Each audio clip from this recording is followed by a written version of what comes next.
This is your Chargers linebacker, Dan Henley, and you're tuning in with Chargers Unleashed. Welcome to Chargers Unleashed. Ryan Dyrud and Dan Wolkenstein here from the LAFB Network. Ryan filling in for Jake Hefner, who is out on vacation. Ryan, appreciate you hopping on. This episode is brought to you by BetOnline, Aura, Rock Solid Sports Memorabilia, and Athletic Greens. That's the fourth one. There we go. But before we go any further, Ryan, how are you, my friend? What's up, my brother? Always good to be on with you. That was well done. Not quite as much enthusiasm as Jake does your intro, but, you know, hats off to you for filling in. So not bad. Jake is the best. Let me go ahead and try to redo. No, I'm kidding. No, Jake is obviously way better at the intros than I am. That's why he does them. I'm going to do my best to just get through them. You know, when you get like repetition, so like in church, say Jesus all the time. To your wife, you say I love you all the time. That's like the intro for Jake. It's just repetition. So it's second nature to just say it now. Yes, he says, I love you and welcome to Chargers Unleashed to his wife every time they wake up in the morning. That's it. Oh, man. Fun episode today. And this one's actually going to kind of look into the future a bit, but I think it kind of parlays how important this season is for a ton of different players who have contracts expiring this year.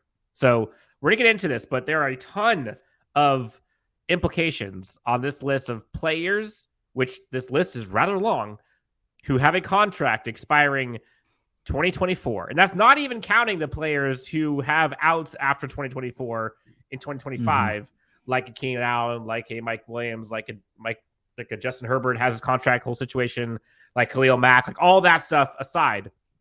2024 expiring contracts galore. We're going to get into that and what it means to this Chargers team and who we see potentially needing to come back. Do the Chargers have the ability to bring him back? We'll talk about all of that in this episode. But Ryan, before we get into that, let's pay the bills. We got to go over under since you're here. Normally Jake's one answering this, but I'll let you answer this one today. Okay. Over or under? We have about, I'm going to rough number 15 players with expiring contracts this year going into 2024 season. Over under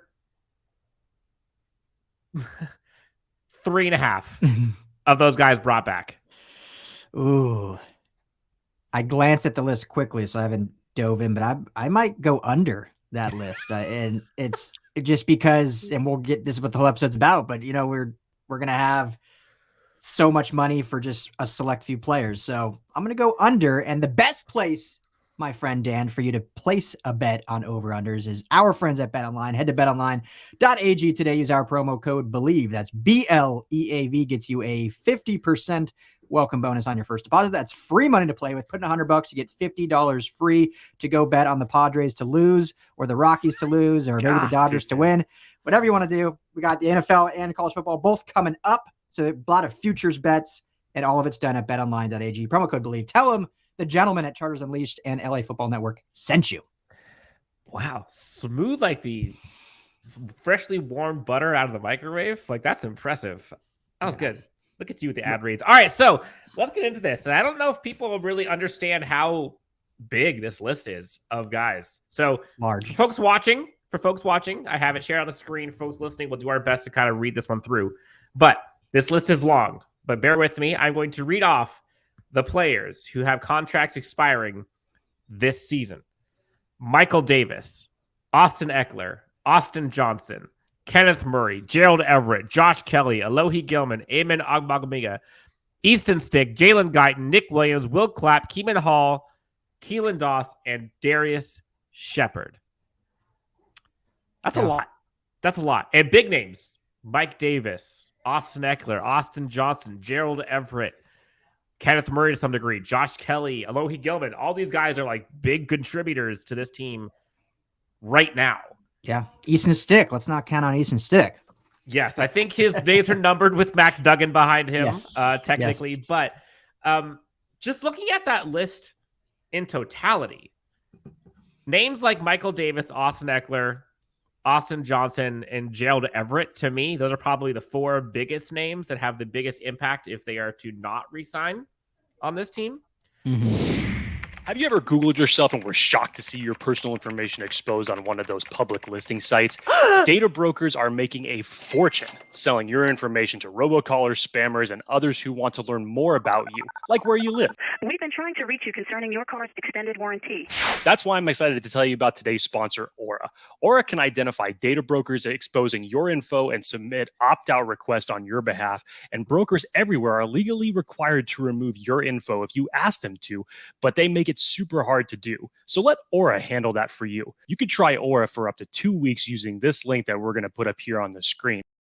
Aura also does so much more to protect you and your family from online threats that you cannot see.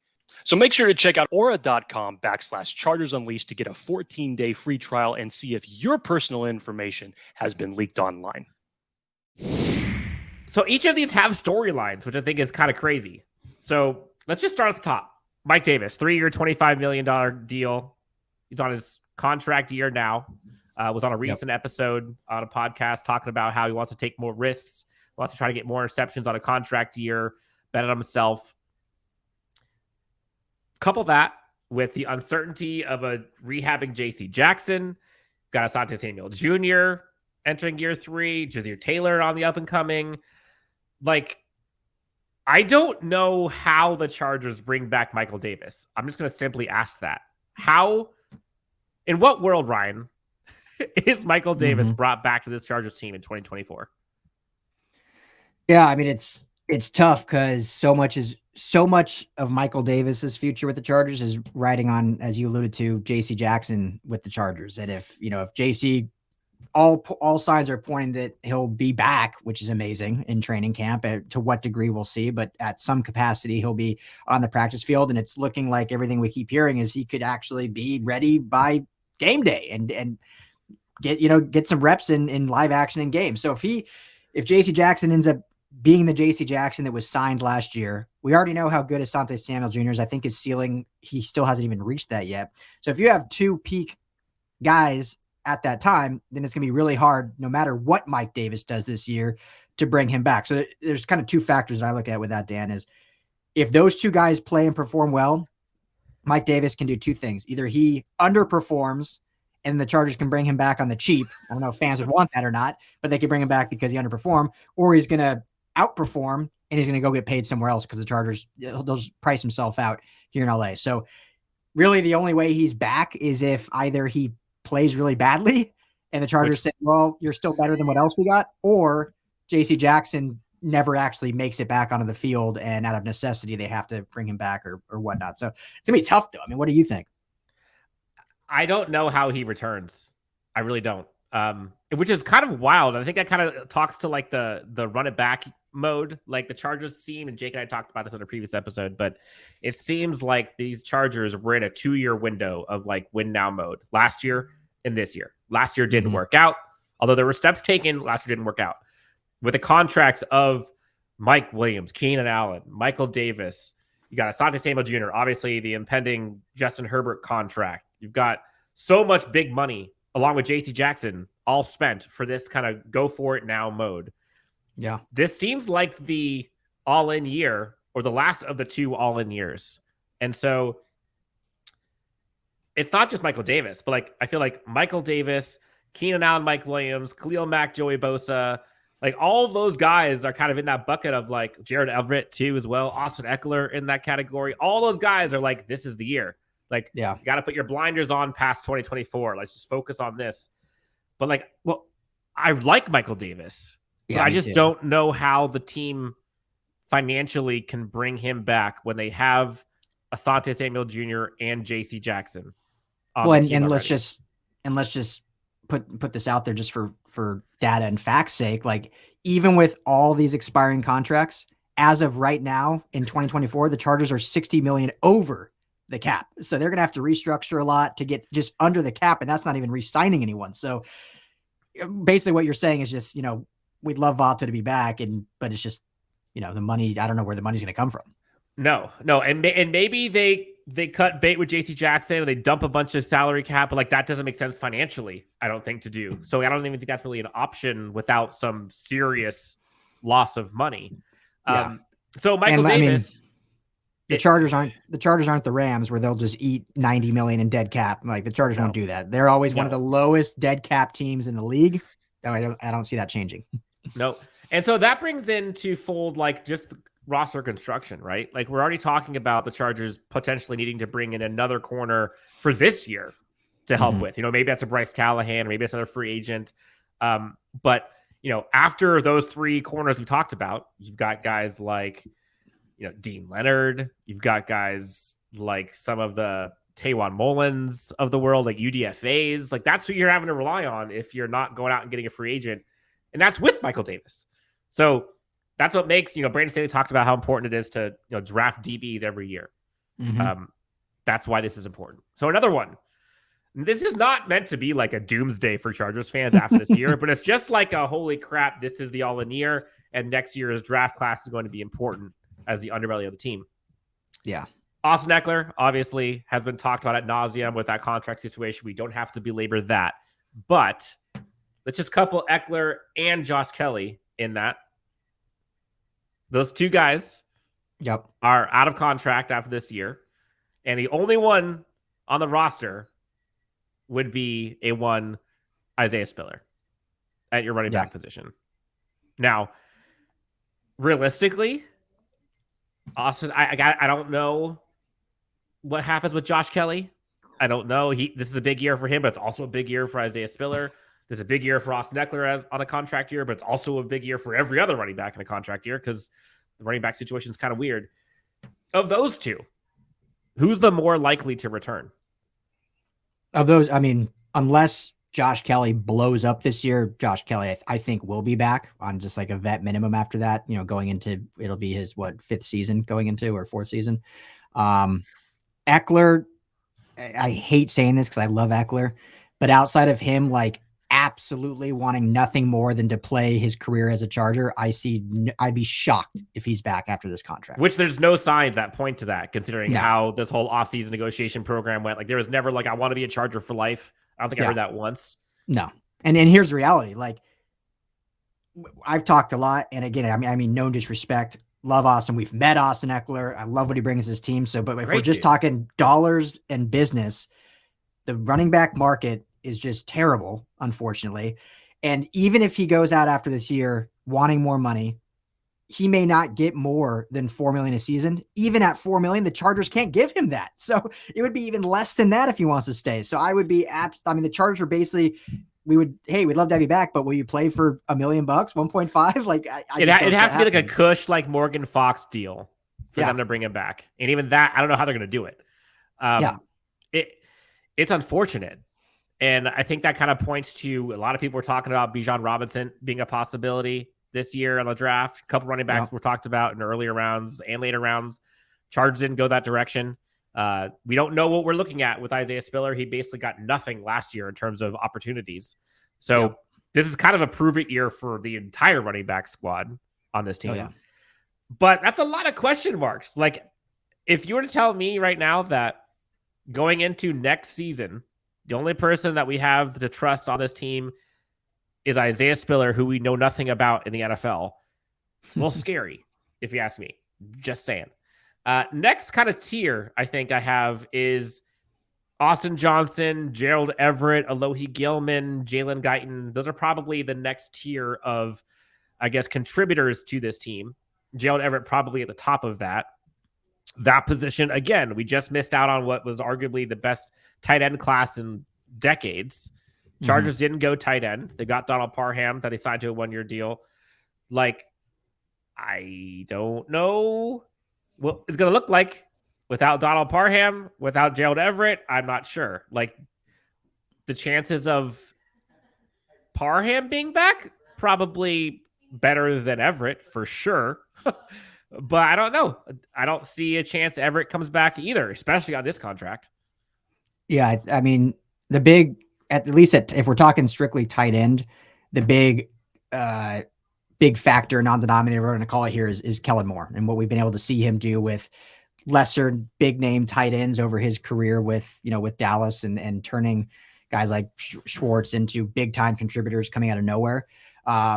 Michael Ezike, who they signed as an undrafted free agent. I don't know if you and Jake have talked about it a lot, but I freaking love Michael Ezike. I think he's going to surprise a lot of people out of UCLA and hopefully be that tight end incumbent that I think could actually have an impact this season as a UDFA rookie, and then can be that guy that, hey, when the money's tight in 24 and they can't afford to bring Everett or par him back, he can kind of step into that hopefully starting role, because he really came on strong for UCLA, last year, and he's a true tight end that can do it all. He can block, he can catch, he's a good route runner, has a good catch radius. So I think that's what the Chargers are hoping. Obviously, that's a big hope because they didn't draft him. They signed him as an undrafted free agent, so he kind of fell into their lap. But in terms of tight end, they're definitely putting all their chips on Kellen Moore to work with little to make it a lot, if that makes sense.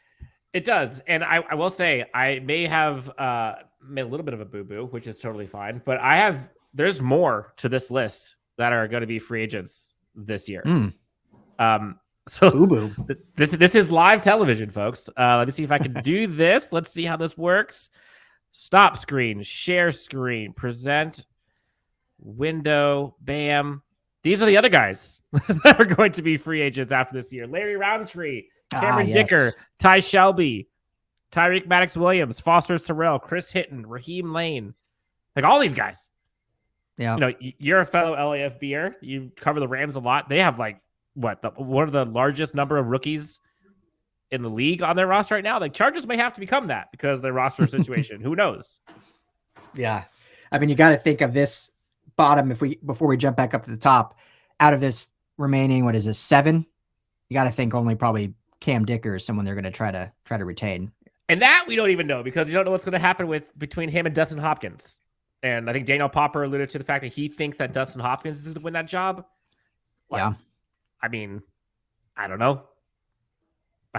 So this is wild.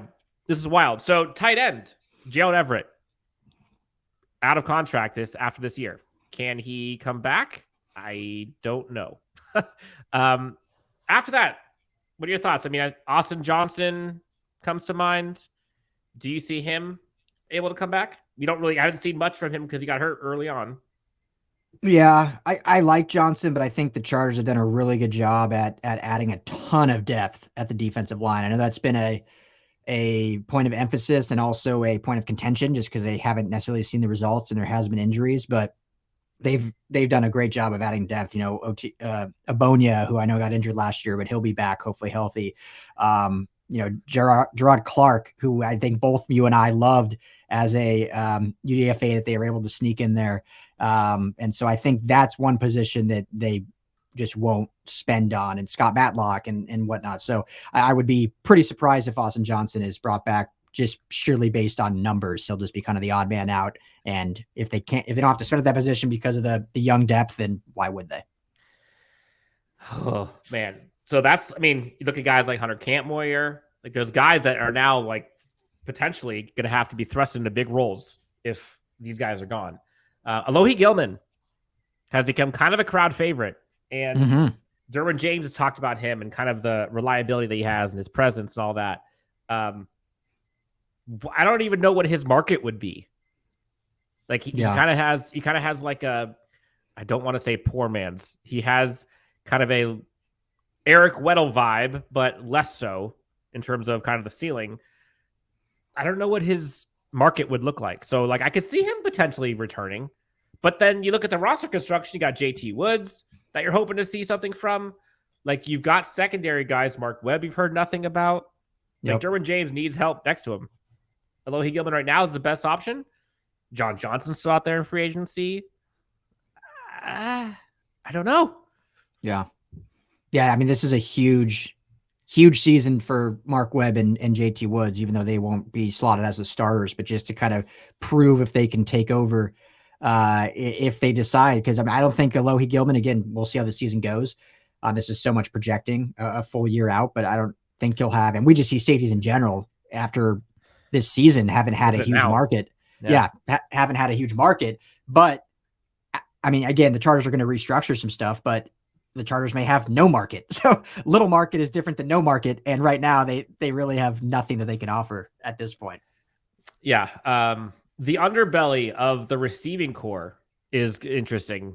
after this coming year ends, because Darius Shepard, Keelan Doss, gone. Jaylen Guyton, I shouldn't say gone, but expiring contracts. Jaylen Guyton expiring contract. You have Josh Palmer that will probably be entering his final year. Then you've got Keenan Allen, Mike Williams. One of those guys presumably is not going to be on the team next year. Quentin Johnston, Darius Davis are now on the team. Like, this wide receiver room is going to look very different in totality after this year ends. Which I don't necessarily know if it's necessarily a bad thing, but like, Chargers fans, be prepared. Yeah. I mean, when you take 2 receivers with 2 of your first 4 picks or 5 picks, the writing's kind of on the wall that you're prepping for that to be your future in that room. Because otherwise, why would you do that? I know obviously they fill great voids right now with the speed of Darius Davis and obviously the size and versatility of Quentin Johnston, but you're kind of putting the writing on the wall that, hey, we know a future without either Allen or Williams or both is coming. Just a matter of it's next year or 2 years, but we've prepared by drafting 2 guys, adding 2 more in as an undrafted free agent. So I wouldn't think Mike would be gone next year, unless, I mean, obviously they're both under contract, but I haven't looked at what Keenan's dead money would be if they would move on, but he would be, I think, definitely like 30 likely something, isn't it? Yeah, we can look here. I thought I remember this year it's a huge number, and then next year it drops to 0. I could be wrong on that. Let me double check. Because if he's got 0, so in 2024, 0 guaranteed money. His dead money would be 11 million. Okay. So and then the 24, it's and then 20, that's the end of his contract. So no guarantee, but it does have some dead money. So this is the crazy part about this is like looking at like, I don't know how important it will be, some of these guys, as long as the team stays healthy. So like, I thought we kind of put this in this next tier of guys. It's kind of like the underbelly, borderline practice squad / bottom of the roster players. Not sure. But like you mentioned, like the interior defensive line, Austin Johnson is up there. We've got Nick Williams, who they just signed. We've got Christopher Hitton, who's still on the team. Like, those 3 guys are all potentially going to be gone this year. Now, again, they got guys, got Scott Matlock, they got Gerard Clark, they've still got SJD. Like, they've got dudes. Morgan Fox is still there too. But you can kind of see why, everyone talks about it ad nauseum, but like, you kind of have to draft well if you want to have a sustainable team. And the Chargers, generally speaking, have drafted pretty darn well at the earlier rounds. It's the later rounds that I think that they have to hit on more. That you see teams like the Eagles, you see teams like the Chiefs nail those picks for the most part. I mean, the Chiefs had a 7th round running back go off this year. So something to look for. And then this isn't even talking about Ryan. This isn't even talking about like the year afterwards. Like the names on that list is just insane. Like Khalil Mack, Keenan Allen, Mike Williams, Justin Herbert, SJD, Eric Kendricks, Morgan Fox, Asante Samuel Jr., Josh Palmer, Chris Rumpf, J.K. Scott, Brendan Hymus, Nick Neiman, Andrew Schrainer, Stone Smart. Like, whew. Yeah. What's nice, a lot of question marks. The one, I guess, positive reinforcement, so it's not, like you said, all doom and gloom, is based on right now. So obviously this is as the roster sits without re-signing anyone, moving any money. But in 25, so when you have all those names, as of right now, the Chargers have 134 million in cap space. So there's 2 things they could do with that. Either they let this list basically all kind of expire, they get under the cap next year, and it's kind of a young roster based on draft picks, saving everything for those big names, or it allows them flexibility in restructures to retain a lot of these guys in 24 because they can move a lot of their cap to the 25 season because they have so much. So they do have some flexibility in 25 and 26. It just depends how creative they get. We haven't seen Telesco do that very often. We did see it this past season. Finally, we saw some restructures this past offseason. Usually we don't see that. It's not like less seen the Rams. Yeah, we saw a lot. Typically, we see the Rams do, 100 million in restructures every single offseason, and the Chargers are between 0 and 20. This year, the Chargers look like the Rams. So they do have some flexibility after this coming off season where they can move some money around. So we'll see if they do that.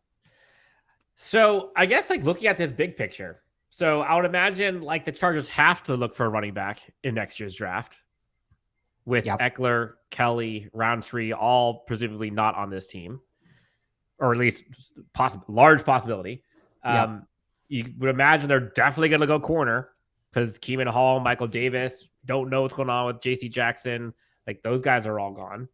I would imagine they probably have to go safety with question marks, Alohi Gillman. It's already a thin group as it is. Tight end, I think you have to. There's no way they don't get a tight end. I say no way, but who knows? Maybe there's free agents or whatever. But it makes for a very interesting kind of, as the season prolongs, as we get towards the end of the season, like that anxiety starts to go up about like the importance of the draft. And Jake is going to get all excited because he gets to go into draft mode.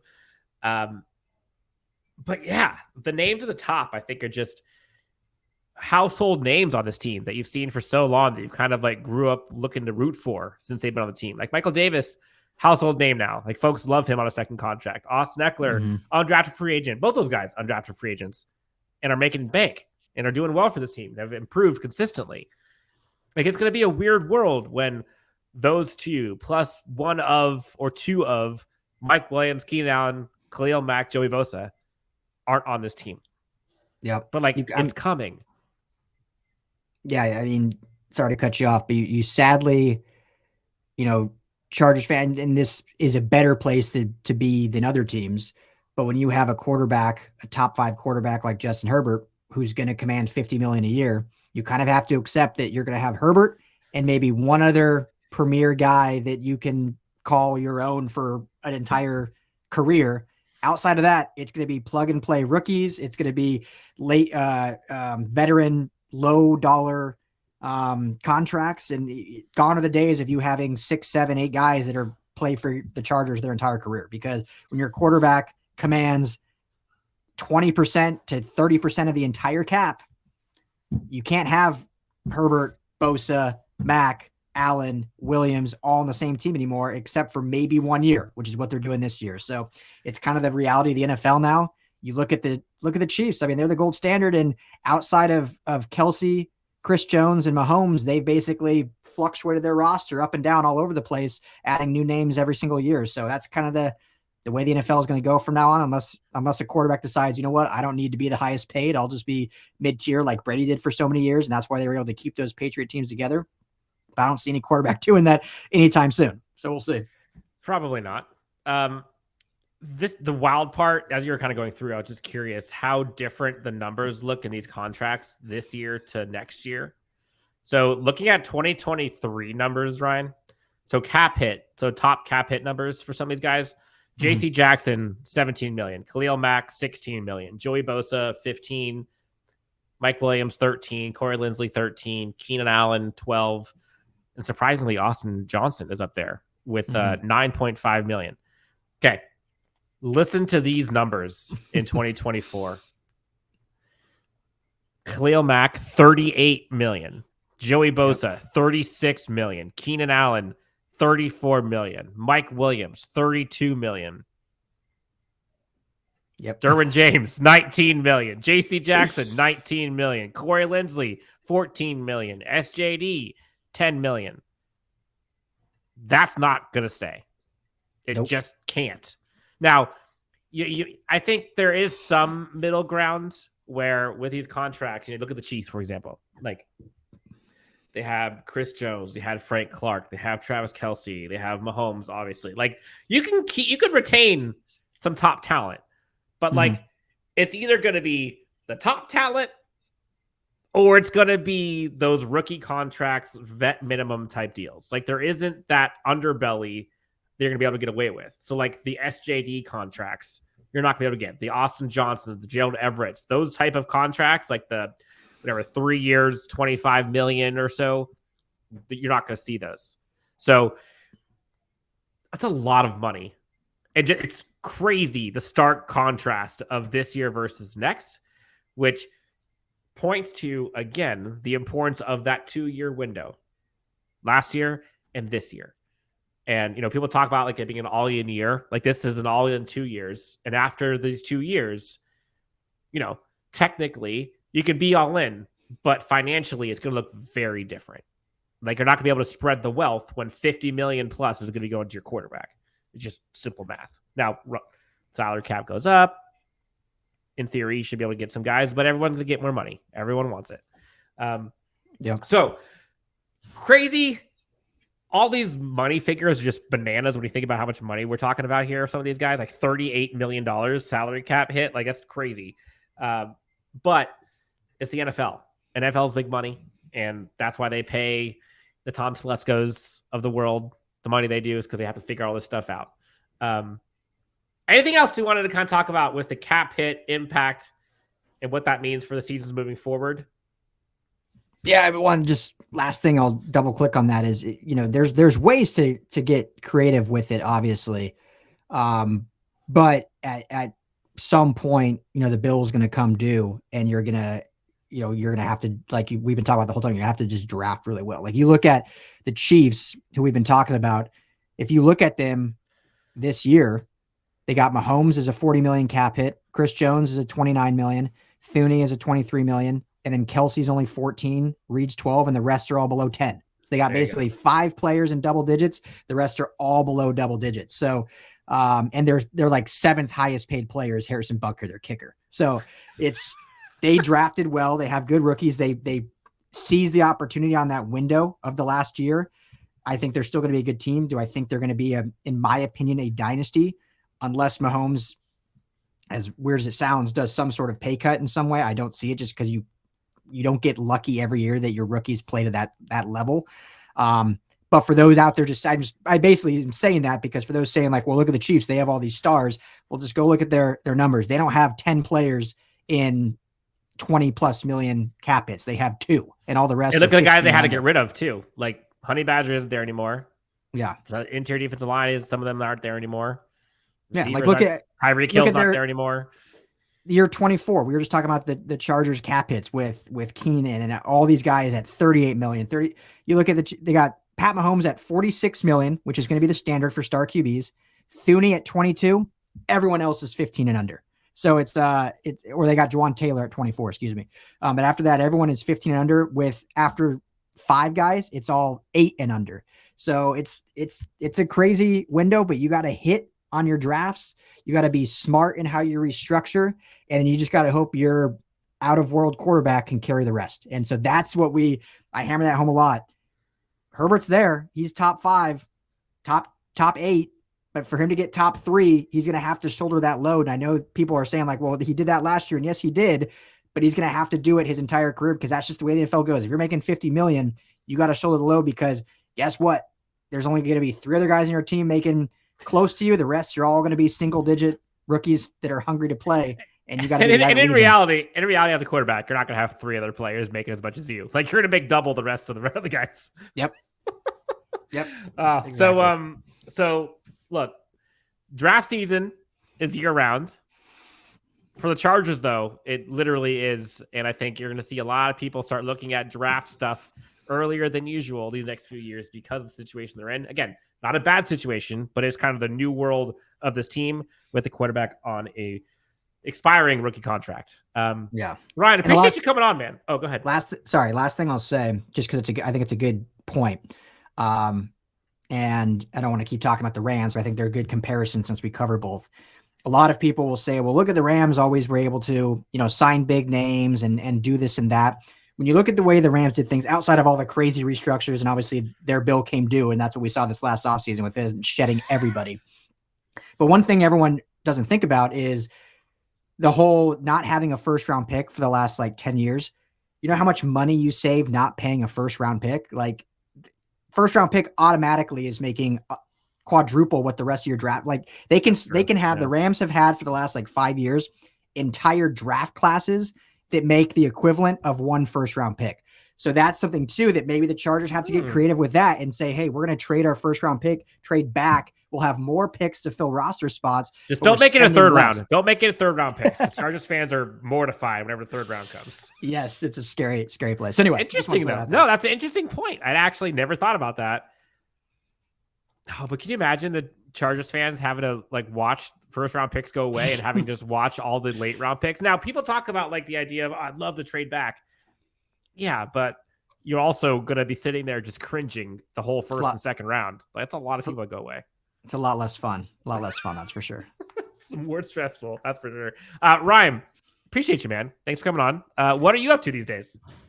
Thank you. Always. Same as you. We're just out here grinding, just out here covering LA football, having fun. Can't wait for the season. We're a month from training camp, so can't wait to be with you and Costa Mesa, I'm sure, and all over the place. So can't wait. Big college season. USC and UCLA are both going to be great this year. So yeah, just staying busy. Staying busy. You're going to watch your Rockies just plummet. I'm going to continue watching the Padres just disappoint. I was there this past weekend, and it was just sad. It was so sad. Yeah. But I'm sure Dodgers fans are pumped because NL West is looking like it's theirs, the Giants at this point. Although weirdly, like Diamondbacks are crushing it. Yeah. Do you think it lasts? Of course, my buddy bet he went to BetOnline.ag and he put a preseason bet on the Diamondbacks to win the World Series, and he's looking pretty good right now. What was the payoff on that if he wins? I can't even imagine. It was pretty big. Yeah, I think he put like $100 down, and it was for sure quite a few thousand. So yes, that must be nice. All right, well, and he already won his Nuggets bet. He bet the Nuggets to win the championship. So the guy's on a heater. Dang. Okay. He and Stan Kroenke are living large right now. Yeah. Cool. Well, hey, for Ryan Dyrud, you can find him at Ryan Dyrud LAFB. Myself at Dan W Sports. Again, huge shout out to Ryan for coming in and hopping on, taking over for Jake while he's out on vacation. Jake will be back soon. Thank you so much, guys and gals, for tuning in to Chargers Unleashed. We'll talk to you next time.